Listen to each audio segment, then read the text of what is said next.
How to start selling online. You have Shopify, Etsy, eBay, Facebook Marketplace, Redbubble, Teespring, and so many more. So deciding what platform you want to sell on is going to be your first step. But to do this, you need to ask yourself, what kind of commitment do you want with e-commerce and with online selling? You need to decide whether you want a casual relationship with online selling. Like, do you want to be able to just sell as and when you want without any long-term or serious commitment? If so, something like Shopify, where you have to start up a business and maintain it on a daily basis, probably isn't going to be for you.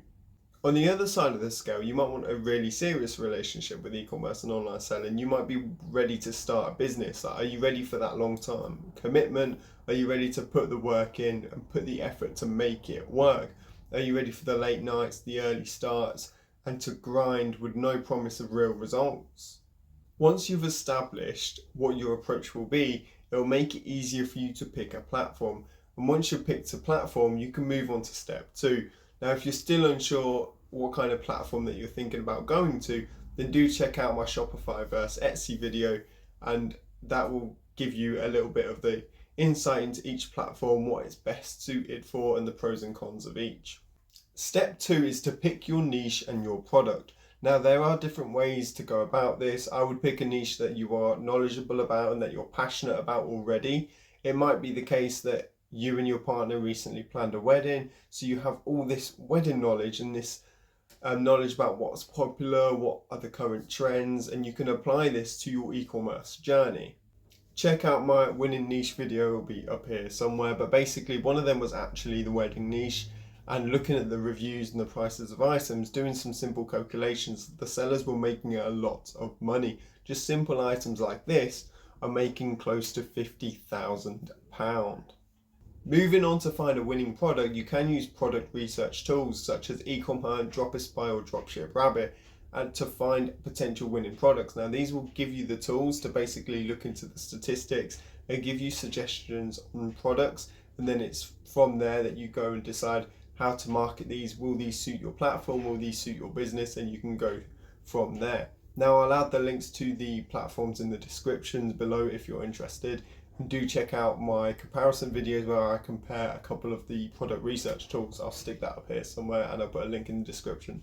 Now, if you don't want to use a product research tool, which is absolutely fine because they do cost, they are a subscription based, they do have free trials also, but you can go about it in 3 steps to find a winning product, and I'll link that video here also.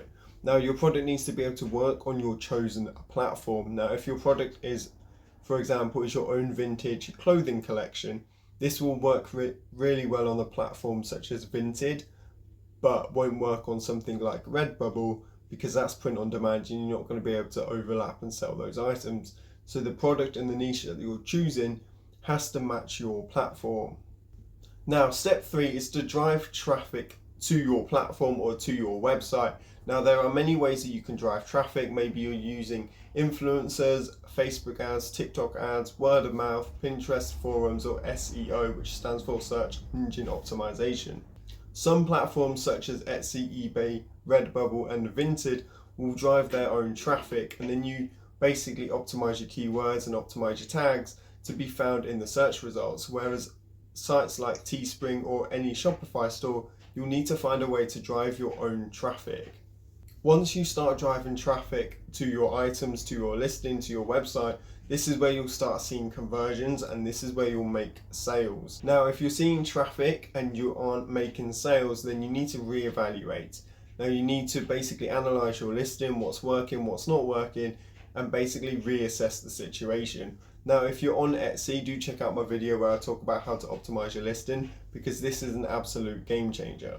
The other bit of advice I would give to how to start selling online is to get started. Now, this should have been step 1, to be honest, and that's complete oversight on my part, but there's a lot of reasons not to get started. Life gets in the way of the priorities, but just think to yourself, close your eyes and let yourself think, what if this works?